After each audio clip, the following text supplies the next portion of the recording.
Low-educated women are practically strangers. The girl brought home by my eldest son was a young lady who grew up in a family that excessively valued educational background. Apparently, a high school dropout mother is not needed. I wasn't invited to the wedding ceremony, nor was I informed about their new home. As I grieved over being separated from my son, a resume arrived for me. My name is Susanna Wisdom. I turned 55 this year. My husband passed away 5 years ago, and now I live with my eldest son. We've always been a dual-income family, but now I've taken over my husband's job. I have 2 sons, Adolf and Theo. My eldest, Adolf, still lives at home, while Theo went abroad for university and continued there for graduate studies. Recently, Adolf got a girlfriend and seems to be planning to introduce her to me soon. If she becomes Adolf's wife, I have fulfilled my responsibility. I hope they could live with me since there's spare room, but I can't decide this alone as his wife's opinion matters too. Adolf announced on Friday night that he's bringing his girlfriend home this Sunday. I wish you'd told me something this important sooner. Adolf scratched his head at my words. He had wanted to introduce me earlier, but she seemed hesitant, and Sunday's plan was made abruptly. Adolf chuckled helplessly about her whimsical nature. I don't want to upset him further, so I compromised. I'm just glad that I don't have urgent work on Sunday. All right, Sunday it is. Let me know the time when you find out. When I said this, okay, Adolf nodded. I looked up, feeling his gaze on me. Anxiety was written all over his face. Is there anything else worrying you? With difficulty. I have a favor to ask, Adolf began. His serious tone made me brace myself. I feared it might be a shotgun marriage. Please don't mention your education or past to her. I relaxed a bit, but then pondered. Could my background cause a problem? Is there a reason? It might sound strange, but Adolf sighed softly and explained. It seems his girlfriend comes from a family that overly emphasizes educational background. Adolf, being a graduate of a renowned state university, is considered elite, and Theo's success isn't an issue. The problem, according to Adolf, is my education. Even before they get married, I feel a little bad that it's such a hassle. It felt troublesome even before meeting her. I wanted to advise against such a woman, but I refrained. I always strive to be a generous mother. I understand. I won't bring up education or work, so bring her with confidence. Adolf smiled, relieved at my words. He seemed to care deeply about her, maybe even sees her as a potential wife. For my son, I can endure a little inconvenience. I thought this at the time. On the day of the family meeting, Adolf was restless from the morning, and it rubbed off on me. A breather came only when he went to pick her up. Just before leaving, he reminded me again about not discussing education or career history. I reassured him repeatedly. About 30 minutes later, Adolf returned with her. We exchanged greetings at the door. She was indeed doll-like in her beauty. Adolf has always preferred beautiful women since his student days. Probably love at first sight for her looks. I felt a bit embarrassed for my son. Her name is Cindy Harold. She definitely had the air of a well-bred young lady, subtle makeup and modest dress, perfect for meeting a boyfriend's mother. She even brought a cake from my favorite bakery. Far from the image I had imagined from Adolf's description, she left a great impression. We chatted over the cake she brought. Cindy laughed easily. She could make a good wife for Adolf. She plans to work after marriage and is currently job hunting in administration. Certainly, the mother-in-law and daughter-in-law relationship will be good. Actually, we're planning to have the wedding ceremony in June, Adolf said. Cindy quietly nodded beside him. June is less than 2 months away. We've already reserved the church, Cindy explained. Really? It was natural for me to be surprised, but even Adolf seemed shocked, apparently unaware of the church reservation. Cindy had decided this with her parents. It seemed Adolf had often visited their home. So Cindy's visit to me was after everything was arranged. At the very end, while I didn't feel ignored, I thought it was logical to meet me first. Adolf had already met Cindy's parents, and I felt somewhat dissatisfied. From then on, Cindy led the conversation. Adolf was unaware of many things that came up, like the church, honeymoon destination, guests, and seating, all decided without him. Mostly reflecting Cindy and her parents' wishes, our family wasn't considered. For instance, as Adolf's brother, Theo would want to attend. I thought he could manage to return, but what if he couldn't? Also, I refrained from mentioning Adolf's workplace at his request, but I wanted to invite people who helped him get his job.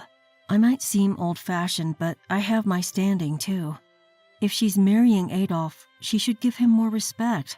Cindy seemed oblivious to my feelings, proudly sharing her plans. She appeared to believe her decisions were perfect, needing no input. She wasn't selfish, but very determined. Adolf would likely always be led by her. Thinking of the future made me sigh. Then the worst happened. Cindy hadn't visited since her first greeting, and no family meetings occurred. I hadn't met her parents and felt anxious as the wedding neared. When I asked Adolf about the ceremony preparations, are the preparations for the wedding ceremony underway? His vague answers gave no clarity. As the wedding date approached, he avoided me. When I asked if he had contacted Theo, he said he hadn't due to it being last minute. It's all going to be a small family ceremony. That's all Adolf told me. If it's just family, shouldn't we wait for Theo? Otherwise, I might be the only one from Adolf's side attending. I wondered if Cindy had considered this. The details of their post-marriage life were also unclear. Adolf seemed to be packing his things, probably moving out, but he never discussed a new home with me. It all seemed to be happening without my knowledge. It was a Saturday. Adolf left early, saying he had things to do. Normally, he'd sleep in on Saturdays, but he was busy. Maybe it was work-related. That's what I thought. Take care. What time will you be back? I won't be back today. I'm staying over, and I'll be away for a while starting the day after tomorrow. He said this without looking at me in a hurry. Maybe a long business trip. His job often requires them. Maybe he's more motivated since getting engaged. Okay, it's tough, but good luck. I sent him off thinking it was work. Looking back, I feel foolish. Adolf didn't return that night. He came back the next day around noon with Cindy. They both looked tired but happy. It's been a while. Was it a wedding planning meeting? I asked Cindy while serving her coffee, to which she responded with a slightly malicious smile. I was surprised. I hadn't seen her make such an expression. The wedding ceremony was completed yesterday as planned, so no more meetings needed. I was speechless at Cindy's words. The wedding had already happened. Of course, I wasn't there, nor was I invited. I had only heard from Adolf about a small family wedding a few days ago. What do you mean? You're just slow because of your low education, right? Cindy said this in a tone that seemed to reveal her true nature with a mocking smile. Listen, I've always been in famous private schools from kindergarten, elementary, junior, and high school, leading a brilliant life. I graduated from a well-known state university. Naturally, my parents are also elite state university graduates. I was born an elite. Cindy seemed very pleased with herself. You must be surprised your son married such a beautiful, high-educated lady from a top family. I was surprised once, too. What are you talking about? I heard from Adolf. You dropped out of high school. Adolf later told me that, surrounded by Cindy's relatives, he had to talk about my and Theo's education before they let him leave. So you didn't let me attend the wedding because I'm a high school dropout? My voice was surprisingly low. Cindy was unfazed, believing she was absolutely right. Low-educated women are practically strangers, she said with contempt, looking at me as if I were something dirty. Strangers have no right to attend a family-only wedding ceremony. We have no obligation to tell them where we'll live. Please cut ties with Adolf from today. I can't introduce someone with a high school dropout in their family to my friends and relatives. It's too embarrassing. Her cuteness during our first meeting seemed like a lie. I looked at Adolf, who was small and looking down. It was a close call not knowing you were a high school dropout until the end. It's good we prevented it. Cindy seemed pleased with herself as she demeaned me. Finally, she pulled Adolf's arm and left the living room. I was so shocked that I couldn't chase after them and just watched them leave. True to Cindy's words, I wasn't informed of their honeymoon destination or new home.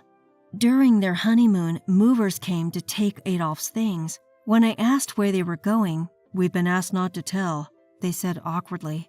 I was so angry, I contacted my friend Shirley, who always helps in both personal and professional matters. After hearing the story, she came right away.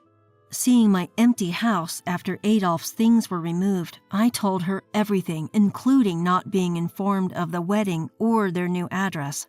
After calmly listening, "It must have been tough, but I have thought of a way to get back at her," she said. She showed me a document and our counter-attack began. Finding their new address was surprisingly easy. A newly built condominium near Cindy's parents' house was their new home. I was surprised by her preparedness in choosing a place so close to her own home. The condominium, being new, seemed to have many newlywed tenants. "Excuse me, I'm Adolf Wisdom's mother, newly moved into this building." Actually, I introduced myself to the building manager and the coincidentally present owner, explaining my concerns about not knowing where my son was and the treatment I received from his wife. I told them everything about Cindy. The manager mentioned that Cindy was polite when the owner was around, but changed when they were alone. Once, she berated him for being late with the mail, saying, "Low-educated people are so slow, just like your mom." Adolf was there being scolded too. The owner was surprised that his story matched mine. When I told the story of how they treated me, my now daughter-in-law, as an outsider and didn't let me attend the wedding ceremony, the owner cried with empathy. He sympathized with me, saying he would be scared if his son brought home such a bride. Currently, they're on their honeymoon. Their return from a blissful trip will likely not be as pleasant. There's been no contact from them even around the time they should have returned. Adolf seems to have changed his number, and I couldn't reach him. I told Theo the situation over the phone. He said Adolf had briefly talked to him, apparently under Cindy's control, and threatened with divorce if he contacted me. According to Theo, Cindy's attitude changed after the trip. Their newlywed life wasn't what he imagined. Cindy, initially friendly, became domineering in the neighborhood, leading to being avoided. Theo said the owner was also troubled by her sudden coldness. "Let me introduce you to our new hires." It was a typical morning meeting at the company. Shirley, the HR manager, began introducing the new employees. "This is Cindy Harold. I might be new to many things, but I'm looking forward to working with everyone." She greeted with a smile, well made up and neatly dressed, likely making a good impression on the male staff. Now a few words from our CEO. As I appeared. "What? Why are you here?" Cindy exclaimed in shock. The room tensed for a moment, but I started speaking anyway. "Nice to meet you, new employees. I am Susanna Wisdom, the CEO. Is something wrong?" "Ha, no way! She's just a high school dropout. She can't be a CEO. She's an outsider. Call the police." Cindy's privileged upbringing was evident in her assertive tone. The employees were stunned by her transformation. "So you're Cindy Harold. I've heard about you from HR." "What? What are you talking about? You have nothing to do with this. Get out of here." Ignoring her shouts, I continued. "I heard you flirted with the male HR interviewer, saying, 'Please give me the job,' and leaning in close." "What? Why are you bringing this up now?"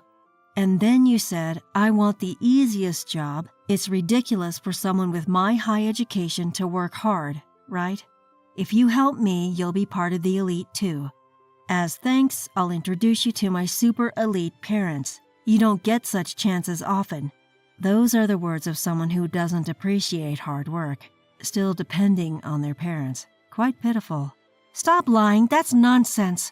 Such unprofessional language. "But Miss Harold, are you okay with losing your hard-earned job offer? I heard you've been rejected by many companies." Job hunting again would be tough, wouldn't it?"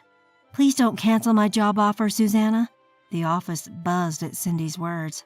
The CEO's son's wife? She seems odd. Rejected everywhere because she flirted in interviews. I heard murmurs around the room. Despite needing to apologize, Cindy remained arrogant. I apologize for not inviting you to the wedding and saying low-educated people are strangers, she started saying. You're incredible for becoming a CEO despite dropping out of high school. I recognize you as an elite and will introduce you to my parents. Your parents? Yes, they're super elite, all my friends too. If you forgive me, you can join us. She's supposed to be the one apologizing, so why is she being so bossy? Ms. Harold, no need to introduce me to your parents. Instead, why don't you learn about the real world and manners here at this company? You won't cancel my job offer? Thank you. Yes, I've been eager to hire you. Really? You still care about your eldest son's wife. We're family, right? You'll be in HR. HR? That sounds tedious. I'll do my best. Good. The HR manager is my longtime friend, known as a strict trainer for new employees. A strict trainer? She teaches formal language and manners. You seem to need it as a person and as a professional. I already know manners, Susanna. I think I'd be more helpful with desk work. No. Someone like you should learn from her. What about being your secretary? I'm the president's daughter-in-law.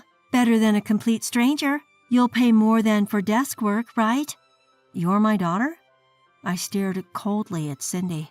Someone who discriminates based on education and takes work lightly isn't my family. I won't make you my secretary. Learn and become someone who doesn't trouble society. That's the best thing you can do right now. What? I'm being polite here. What's with that tone? Just because you're the CEO doesn't mean you're better than me with my higher status. This discussion is over. Let's all work hard today. Wait, we're not done talking. Being pampered since childhood, it must have been humiliating for Cindy. Her whining continued, but I returned to my CEO's office. I thought Cindy would try to improve herself, but she quit within a week. She was fired for continuous, unexcused absences without even submitting a resignation letter. I scolded Adolf, saying if he thinks his behavior is normal, then he's been influenced by Cindy's irrationality. Unusually for me, I raised my voice, and Adolf seemed to finally realize. Calling me a stranger for being a high school dropout, I just treated her as one. It's Cindy's responsibility for lacking social skills and humanity. To this, he said, Yeah, you're right. Adolf nodded. He said that Cindy's parents continued to stay at their new house, constantly speaking ill of me. I'm getting a divorce, Adolf declared and returned the next day with his belongings. He shut the front door in front of a crying, pleading Cindy. Her parents scolded her for getting divorced so soon after the wedding, and now she's isolated in the new house. Adolf was like a deprogrammed person back to his former dutiful self. While I want him to be independent and married, having both sons back home for a while is a joy. A little more time just as a family won't hurt.